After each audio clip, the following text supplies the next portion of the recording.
Hello! Welcome to Bad at Board Games. My name is Brad Lake, and I'm bad at board games, so you don't have to be. Today we're going to be talking about Feast for Odin. Now, this is going to be a rapid review, and normally my rapid reviews are kind of like, I haven't played it 10 times. I have played this 10 times, but there's just so many reviews out there. It's been around for so long. Oh, you must have the Norwegian expansion, blah, blah, blah, blah, blah. That I'm just going to try to condense this and let you understand where I'm at. What do I think? What's my pros? What's my con? What the value rating I think is? What's my BGG rating? What's the weight rating? All those kind of fun things. So stick around. Let's get right to it. This is designed by Uwe Rosenberg. You may have heard of him. He's kind of one of the famous guys. And this is published. Which one's Fearland? Is the publisher of this one, this particular copy. And I don't know if that changes or if it's always been them. The theme, we're a Viking colony. We're going out and raiding. We're hunting, doing all different kinds of things. And then at the end of the round, the year, or however you want to think about it, we're all getting together and having a big feast. And we better be able to feed our workers. Otherwise, we lose a lot of points. So the mechanics in this is definitely worker placement. That's going to be one of the main things you see.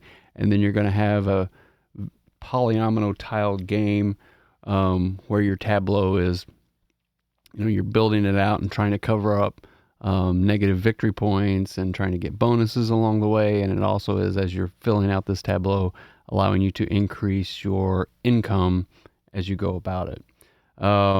We have automatic resource generation, so you're going to be able to get some of these resources like level 1s and then level 2s and then level 3s, but then there's some turns in there where they skip it and you don't get automatic resources. So you have to be generating your own and kind of starting to have some kind of an engine in a way to be able to feed your Vikings at the end of the round. We have dice, and it's kind of a push your luck dice. So when you take a hunting action on here, you will roll the dice, and depending on how many spears or traps or swords you have, no, swords are not hunting, but you'll be able to add that to the dice and see if you can meet the condition that you have, and you can roll those dice 3 times. So that's kind of the push your luck. Is it good enough? Should I roll again? Should I use all my cards? I didn't get enough. So that's one part of the push your luck. So those are just a few of the mechanics, and those are the main ones you're really kind of going to feel when you're playing the game. The player count, you've got 1 to 4 players. I have played it solo on BGA, and I've enjoyed that. It's kind of, you don't have to set it up. So I would say if you're going to want to play this solo, BGA might be your place to go. And really all it is when you place workers out on the worker placement areas, those then become blocked for the next time you put them out. So it's just kind of this back and forth, and you feel nice. You can do pretty well because no other people really aren't blocking you. You just can't take the same action twice. And I've enjoyed my solo plays of it from what I can tell you, but I wouldn't want to get all this out to play it solo. BGA is definitely my go-to for that. I have played it at 2, I've played it at 3, I've played it at 4. I think any player count with this game works. I can't tell you there's any one that's better than the other. It's going to get tighter when you have 3 and 4 people, but I've enjoyed it at all player counts, so I can't necessarily tell you that there's one best player count of this game. It's going to go a little faster at 3 than 4, but I've enjoyed every play I've had of it. Turn overview, and I'm not going to do a whole big breakdown of all your turns. They give you a chart that as you go through, and every player is going to go through each step one at a time. Some of them are kind of communal, but there are 12 steps to a turn, and that includes your startup and your cleanup. So in the middle of that is your worker placement, where you're actually taking the dwarves. That's a different Rosenberg game, the Vikings that you have, and placing them out on the board. And once everybody's done all that, then you're going to go to the cleanup and the income and such. So there's 12 steps, and then it's 7 turns, so it's not variable turns. You're always going to have 7, so you're just trying to like continue to build up and get enough money and get enough resources to like, start really humming at the end, before time runs out. And then my pro on this game, there are so many choices. There's so many different paths. Like, you have all of these to work with, and it it's so many choices. And I feel like, I know some people have like, you have to go and convert your boats to immigration, or I can't remember. I'm not going to use that term correctly, to win. And I don't necessarily know if that's true. Like, I've played it several different ways, and I've seen different people do different things, and the ways they get their scoring and everything. I think there are multiple ways to win in this game. But at the same time, there's so much going on here. It can be a bit overwhelming. But you've got a lot of things to do on your turn, or you can do, but then also you have to make sure you can feed your Vikings at the end. So I think that's the real interesting thing about Uwe's games, whether you're talking about Caverna or Agricola. Like, you have this, like, I can do this stuff, but then at the end, I have to like feed my people, right? And I think that tension and how it, like, oh crap, I got to make sure I've got food, or I'm going to get a lot of negative victory points if I don't. So I like that. I like that balance that he's thrown in with this. Con, this can feel overwhelming the first time you're doing it, and you can't do everything, so you're just gonna start picking things and seeing how that works for you. And this is a game, I think it just takes so long to try to understand like how you want to play this game, and if you don't play it enough, you're gonna come into it and be like, oh, I got 40 points or I got 50, and you're seeing other people get 100 and such like that. So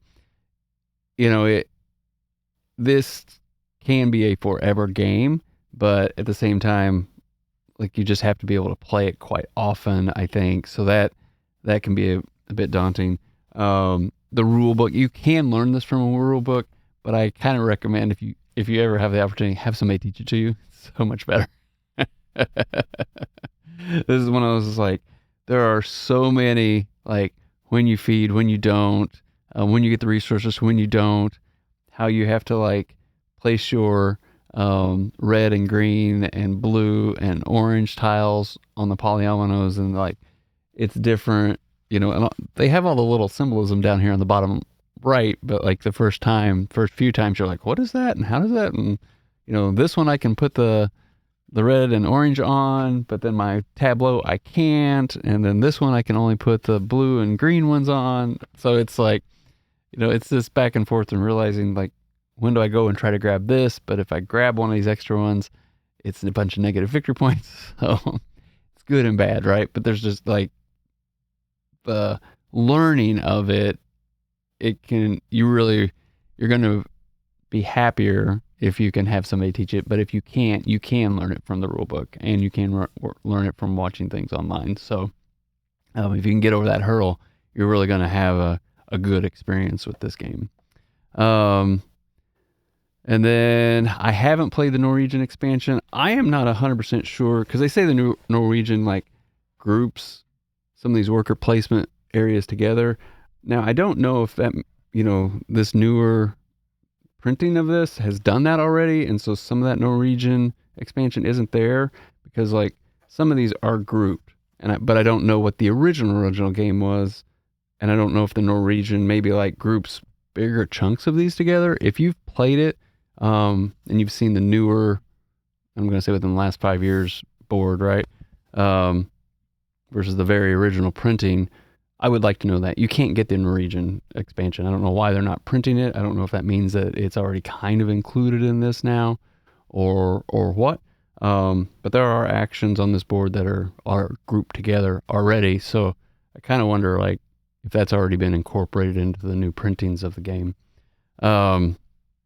So we have a weight rating. BGG is clocking this in at 3.86 weight rating out of 5. And I would say after you learn it, I kind of agree with that. I think it's like a 3.75, like when I think of fours and above, I'm thinking of Lacerdas and coin games and some harder things like that. Like, I don't feel this is hard to play. And, you can play and you're not going to get a lot of points. Lacerda, you almost like, I don't remember, how do I go here and there and what, like, that can almost be difficult. This is like, I put a worker there, I get a thing. Now, you're going to run out of workers, but those actions in and around that aren't hard. But there's so many, and then you've got 12 steps it's on around, right? And going through and keeping everybody on on task, and then you've got these resource boards that come out every turn, and then you've got all these tiles that have both two sides to them, and they're getting bigger each time, and as you upgrade them, and how they go together, like all those little rule things is what makes it harder, more so than it's like your brain drained about how to go. Now the brain draining might come in is like when you finally try to learn a strategy, when you finally are trying to figure out like how to go. But I think like the playing of it after you kind of learn that stuff isn't hard. So I agree. It's not a 4. That's a long-winded, I don't think it's as hard as Lacerda's. So that's my opinion. I'm sitting at like a 3.75, and BGG is saying it's like an 8.6. It looks like. Value rating, you can't get these. You can't get it. When you can get it, it's like $79. I don't know if they're not printing enough, or they have very small print runs, or what's going on, but like, they need to print more of these. They need to get this on a constant, like every 4 months until somebody stops buying it. They're printing money when they're printing this game. But at $80, you have to like worker placement. You have to be okay with there's a lot of setup to this. I don't know if it's the worst. I don't think it's the worst, but it's up there. Like there's a lot. The nice thing is, I wish they had done this for all the components, so you just had things set out. I did buy the foam inserts for this. I just haven't assembled it and glued it and all that kind of fun stuff yet, but that'll help it get to the table a little bit easier. So at $80, the value rating, I think it's a 3 to 4. Like, I like this game a lot, but I'm trying to like, you have to like worker placement. You have to like an Uwe Rosenberg game. You have to realize that there's kind of a bit of a commitment, but it's not as daunting. Like, I personally think this is a 4 because I really enjoy the game. So my experience for $80 is a 4 out of 5. If I thought it was a little bit too much to get out for $80 and it was just like not such a great game, it'd be a 3 or 2 or something like that. But just trying to give you an idea, like, are you gonna feel like you got your $80 worth or not? For me, it's landing at a 4 out of 5. I think I'm getting my money's worth. I always want something to be cheaper, so I don't think I got a deal. And then finally, my BGG rating. This game's number 23 on the top 100 of all time on BGG, so it's a great game. Everybody knows it's a great game. He's got several games up on the top 100. And so it's got an average rating of 8.2 on BGG. My personal rating for this, I would recommend it. I want to play it. I want to ask to play it. So I'm sitting at right around an 8. I don't think it's a 9, and I think for me, it's not a 9 yet because, like, I'm not great at it. I like playing it, and there's different times where, like, I really want to play it. But then there's others like, no, I don't. So it's kind of like, I don't think I want to play it so much that it would hit that 9 level. But I would, if somebody wants to play it, I'm going to play it. I would recommend it. I can recommend it to you. I don't recommend going on eBay and paying, $200 for it because you can't find it. Just wait until they do another print and keep watching for it, right? But that's where I'm at. So what do you think? I'm sure a lot of you have played this game. I'd like to know where you rank it. Like, is it in your top, or did it fall flat for you? what's your BGG rating? I'd really be curious to know how you kind of set this up. How long have you played it? Have you played it once? Have you played it 50 times? Have you played it 2? Somewhere in there. Played it over 10, but not much more over 10, I don't think. And it's hard to remember. I'll have to look it up.